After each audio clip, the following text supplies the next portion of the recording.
राजनांदगांव में CBSE national basketball semifinal का जोरदार मुकाबला, कई टीमें पहुंची फाइनल में। बीजापुर में नक्सलियों के प्रेशर आईईडी में कोबरा 206 का जवान घायल, रायपुर रेफर।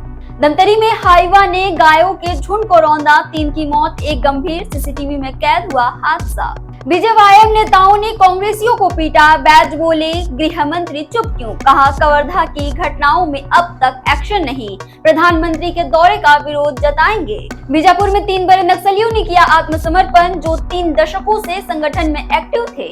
बिलासपुर में रिश्वतखोर क्लर्क को एसीबी ने रंगे हाथों किया गिरफ्तार, अंतरजातीय विवाह योजना की 2.5 लाख रुपए जारी करने के लिए मांगे थे 10,000। रायपुर सड़क पर गाड़ी खड़ी मिली तो होगी कार्रवाई, 17 से 21 तक 5 दिन मालवीय रोड, सदर बाजार और गोल बाजार में कार व ऑटो की नो एंट्री।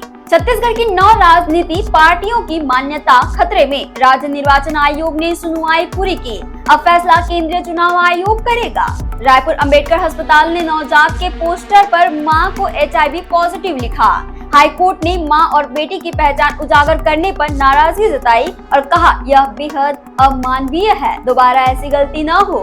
छत्तीसगढ़ सरकार ने दिवाली से पहले एनएचएम कर्मियों को 5% वेतन वृद्धि का तोहफा दिया, 14,000 से अधिक कर्मियों को फायदा।